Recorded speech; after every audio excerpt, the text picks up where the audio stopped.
कैसे हैं सारे? आई होप सब ठीक ठाक होंगे। काफ़ी टाइम बाद मैं बिटकॉइन के ऊपर एक डिटेल वीडियो बना रहा हूँ। इस पर मैं सारी चीज़ें कवर अप करूँगा जो कि प्रॉबली मुझे दोबारा वीडियो बनाने की ज़रूरत नहीं पड़ेगी, एटलीस्ट फॉर फ्यू वीक्स और मे बी मंथ्स। पहले मैंने एक वीडियो बनाई थी यूट्यूब पे, अगर आप लोग पुराने जो फॉलोअर्स हैं उनको शायद याद होगा। ये 1 साल पुरानी वीडियो ऑलमोस्ट, ठीक है। गोल्ड उस टाइम था, सॉरी बिटकॉइन उस टाइम 43,000 के पास था, जहाँ पर मैंने बताया था ये कि कुछ इस तरह की मूव हमें देखने को मिलेगी जिसमें हमारे पास डेथ क्रॉस आ रहा था पहले, ठीक है। और 43,000 पे गोल्ड बिटकॉइन था। मैंने बताया था 48 तक रैली अप करके ड्रॉप ले जाएगा 16,000 20,000 पे। ये पूरी मैंने प्रेडिक्शन बताई हुई थी।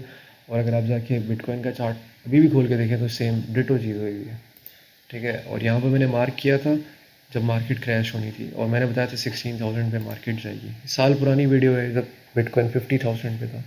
उस टाइम काफ़ी सारे लोग थे, अब कमेंट सेक्शन में जाके देख सकते हैं, जो मेरा मजाक उड़ा रहे थे। खैर उसके बाद उन्होंने सबक सीख लिया।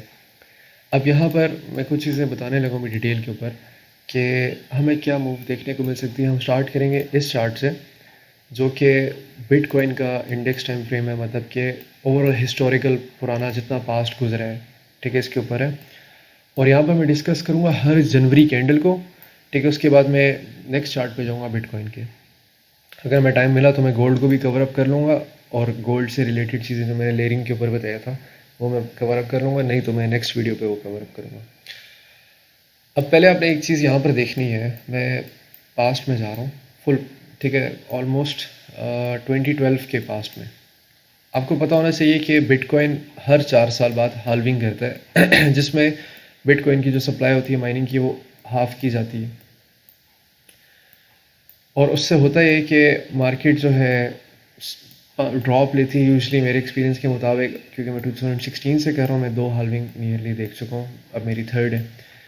तो अगर आप यहाँ पर देखें 2012 में मैं हर जनवरी की कैंडल को दिखाऊंगा यहाँ पर, ठीक है।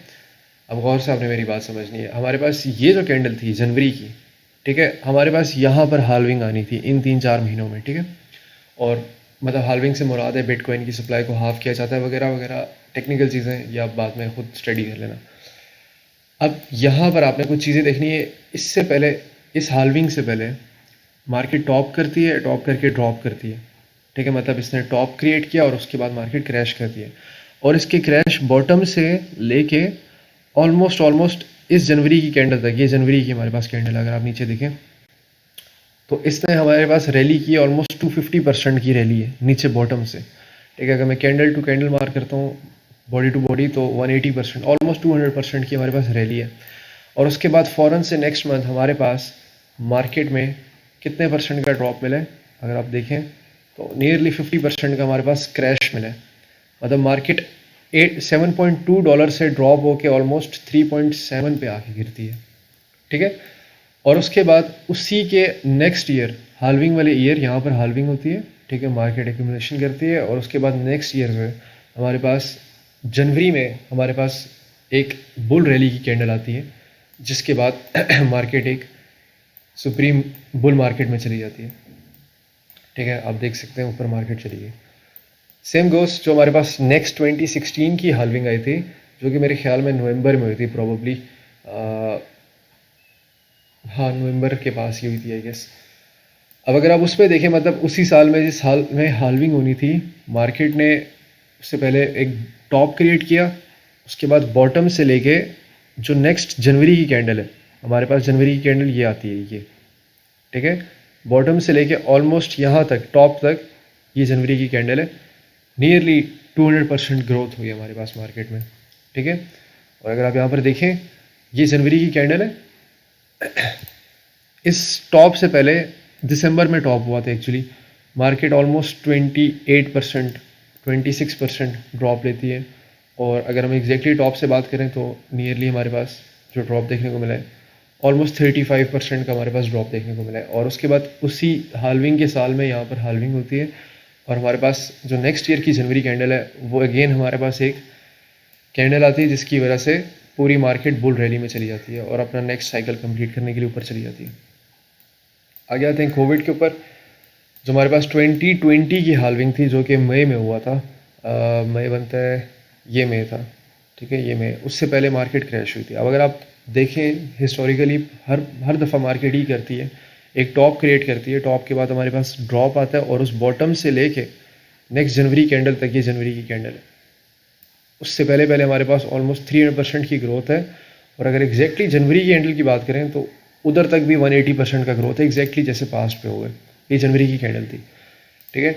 और उसके बाद मार्केट थोड़ा सा पम्प करने के बाद ऑलमोस्ट 70% ड्रॉप करती है, लेकिन ये क्योंकि कोविड पूरी दुनिया में असर किया था तो हम इसको यहाँ तक कंसिडर कर लेते हैं। 40% तक हमारे पास क्रैश हुआ और उसके बाद जो नेक्स्ट रैली हमारे पास आई थी नेक्स्ट ईयर की, मतलब अगले साल की जनवरी में, ये कैंडल, ठीक है, हमारे पास दोबारा से एक रैली देखने को मिली टॉप तक। अब यहाँ पर बात कर रहे थे, अगर आप लोगों को पता है कि हमारे पास इस साल हाल्विंग है, इसकी डेट अभी कंफर्म नहीं है, मे बी जनवरी, जुलाई, अगस्त में शायद हो, मई में हो, ठीक है।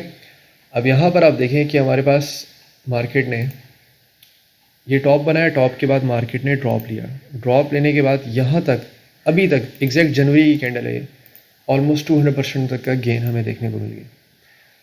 इसका मतलब क्या है? इसका मतलब ये है कि हमारे पास ये जो कैंडल है, ये इस वक्त जनवरी की कैंडल क्लोज हो रही है। अब मुझे नहीं पता ये कैसी कैंडल क्लोज होगी, मे बी ये बहुत ऊपर क्लोज हो, मे बी बहुत नीचे क्लोज हो, लेकिन इसको हम जस्टिफाई करेंगे अभी नेक्स्ट चार्ट्स पे, ठीक है। और पोटेंशियल ये टॉप है यहाँ से, ठीक है। और जैसे हिस्टोरिकली हमने देखा है कि मार्केट जनवरी कैंडल के बाद अगली महीने की जो कैंडल होती है या उससे अगले महीने ऑलमोस्ट 30 to 50% का क्रैश लेती है। लेट सपोज हम यहाँ से इसको 35% तक का भी क्रैश अगर कंसिडर करते हैं, मेरे मुताबिक ये इस EMA को हिट करेगा, क्योंकि पहले भी EMA को हिट किया था।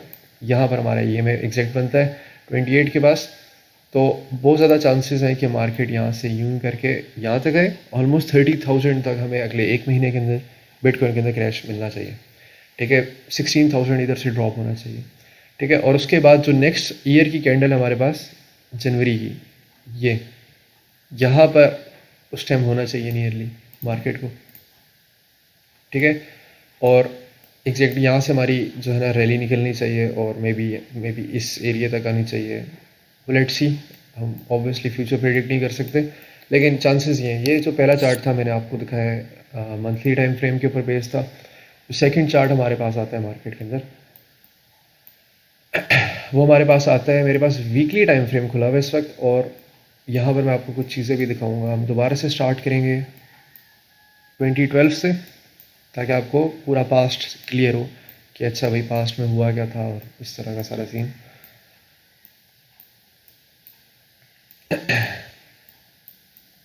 अब यहाँ पर आपने देखना ये है कि थोड़ा सा इसमें टेक्निकल चीज़ें ज़रा गौर से समझना है, जो बिगिनर्स हैं शायद उनको समझ में भी नहीं।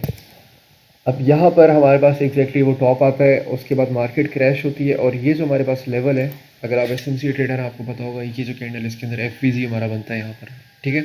एनीवेज यहाँ से इसको मैं एक रेजिस्टेंस क्लियर कर देता हूँ, ठीक है। मार्केट इधर से नीचे आती है और इस रेजिस्टेंस को ब्रेक करके इस पे सपोर्ट बना के इस पे कंसोलिडेशन करती है। अगर आप देखें तो हमारे पास 26 दिसंबर से लेके नियरली जून तक ऑलमोस्ट 6 मंथ्स की कंसोलिडेशन है, which is around like 200 days की हमारे पास कंसोलिडेशन बनती है। उसके बाद मार्केट ऊपर जाती है, ड्रॉप लेती है, इस बेस पे टेस्ट करती है ऑलमोस्ट, ठीक है। मतलब पंप लेती है नियरली, आप कंसिडर कर लें इसे,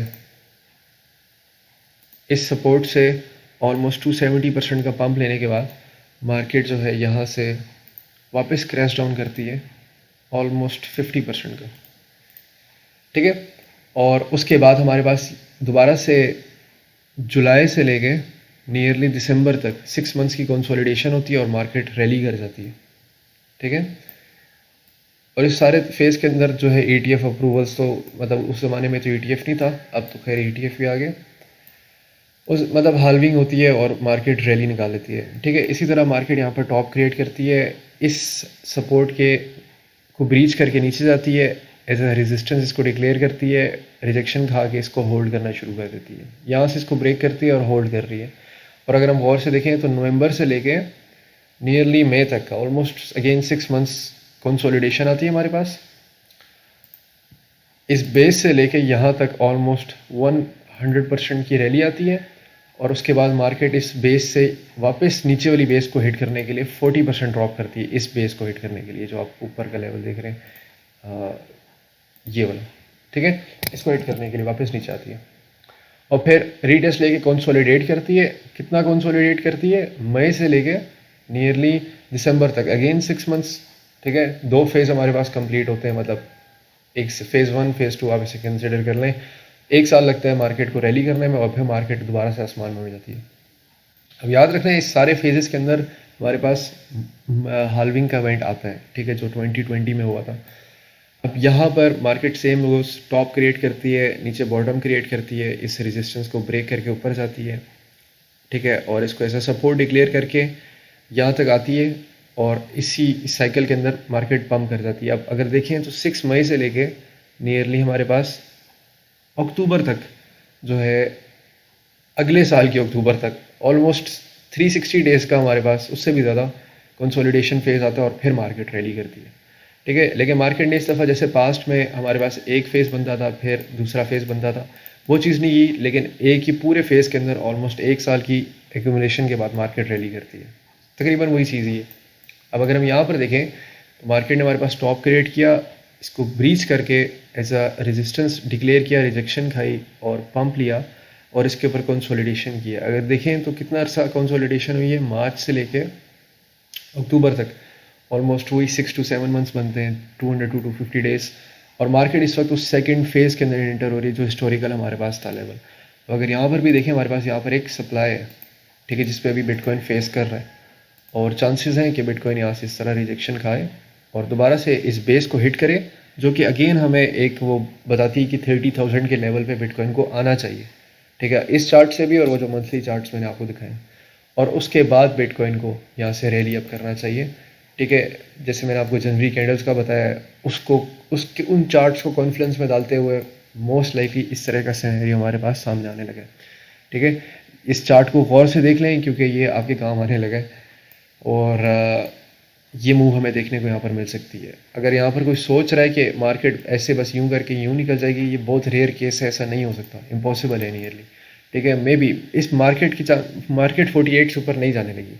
आप अगर शॉर्ट करना चाहते हैं आप इधर से शॉर्ट कर सकते हैं बिटकॉइन को, ठीक है, 49 और 50 का स्टॉप लॉस लगा के और कोशिश करें कि आप डेली स्टॉप लॉस लें, मतलब कि अगर डेली कैंडल 48 के लेवल से ऊपर होल्ड होती है, क्योंकि यहाँ पर हमारे पास सप्लाई है, हमारे पास यहाँ पर सप्लाई है 50 का लेवल। ये 2 लेवल्स हैं जिन पे हमारे पास एक मेजर सप्लाई है, ठीक है, और चांसेस है मार्केट इन्हीं किसी लेवल से रिजेक्शन खा के ऐसे करके इस बेस को हिट करेगी। बेस बनती है 32 पे और जो मंथली चार्ट था उसके मुताबिक भी हमारे पास 30 से 35 का रीजन विजिट होना चाहिए। अब याद ये रखना है कि जिन्होंने यहाँ पर बाइंग मिस कर दी है वो डेफिनेटली इन जोन्स में बाइंग कर सकते हैं। 35 से 28 का जोन कंसिडर के पॉसिबिलिटी है, मे बी जंगें चल रही हैं तो एक आध विक नीचे की वापस 20 को भी आ सकती है, ये भी आपने माइंड में रखना है, ठीक है। लेकिन आपने याद रखना है कि आप इस जोन पे 35 से लेके ऑलमोस्ट 28 का जो जोन है इस पर आप बाइंग करें और उसको होल्ड रखें एटलीस्ट फॉर 2-3 ईयर्स और आप काफ़ी ज़्यादा प्रॉफिट्स में चले जाएंगे। क्यों? क्योंकि अगर आप अभी बाई करते हैं, अभी जनवरी की कैंडल पे बाई करते हैं, तो नेक्स्ट ईयर जनवरी जो हमारे पास बनती है ये वाली, ठीक है, बिटकॉइन को समवेयर अराउंड इधर होना चाहिए 70-80 हज़ार पे, ठीक है। और जो नेक्स्ट ईयर की बनती है याद रखना है वो हमेशा एक बुल रैली की कैंडल होती है और उसके बाद 1-2 साल हमारे पास रैली मिलती है मे बी बिटकॉइन $1 लाख को हिट कर दे, ठीक है। मेरे ख्याल में इतनी वीडियो काफ़ी है वरना बहुत लेंथी हो जाएगी। हम गोल्ड को कवर अप जो है ना नेक्स्ट वीडियो पे कर लेंगे, ठीक है। गोल्ड भी सिमिलर ही है, मैं कुछ आपको थोड़ा सा डिटेल्स बता देता हूँ। अगर आप 2016 का चार्ट यहाँ पर देखें तो सेम गोस, गोल्ड ने यहाँ पर बॉटम आउट किया था, ठीक है, जिधर बिटकॉइन ने बॉटम आउट किया था 2016 में, ठीक है। हमारे पास 2016 का जो चार्ट है बहुत किचमिच है, मैं आप लोगों को प्रॉब्लली नेक्स्ट वीडियो में समझा देता हूँ। नेक्स्ट वीडियो में फॉरेक्स के ऊपर कवर अप करूँगा। अगर आप लोगों को नहीं पता तो हम क्रिप्टो पे ट्रेड नहीं करते, हम फॉरेक्स पे में मोस्टली ट्रेड करते हैं। सिर्फ बिटकॉइन को हम overall spot buying, long term buying के लिए देखते हैं, ठीक है। और मैं नेक्स्ट वीडियो पे ये भी कवर अप करूँगा कि कैसे आपने लेयरिंग करनी है गोल्ड के ऊपर और कैसे आपने कौन सा ब्रोकर मैं यूज़ करता हूँ और क्या स्ट्रेटजीज़ मैं यूज़ करता हूँ, ठीक है। मैं नेक्स्ट वीडियो पे वो कवर अप कर लूँगा। तब तक के लिए आप ये डेट्स वगैरह पढ़ें ताकि आपको पता चले कि हाँ भाई ये चार्ट्स क्यों हमारा इन सालों में क्या ऐसी मूव हुई थी, ठीक है। 2012 में, 2016 पे, 2020 पे और अभी जो हमारे पास 2028 पे आने लगा है, 2024 में सॉरी, ठीक है। तो क्यों हमारे पास ये क्रैशेज आए थे, क्यों हमारे पास ये साइकिल्स ऐसी आई थी, आपको क्लियरली समझ में आ जाएगी हर चीज़, ठीक है, तो ये मैंने आपको बता दिए। आप यहाँ पर लॉन्ग ना करना बिटकॉइन को, नहीं तो आपके जो है ना लेसन लग जाएंगे। तो मेहरबानी करके शॉर्ट करें। अगर आपने स्विंग ट्रेडर हैं, 50 से ऊपर अपना स्टॉप लॉस रखें, बीच में 48 का लेवल आता है तो वहाँ पर DCA करें, पोजीशन बिल्ड करें और उसको लॉन्ग टर्म होल्ड रखें 30 से 35 का टारगेट लेके। मिलते हैं नेक्स्ट वीडियो पे। अल्लाह हाफिज़।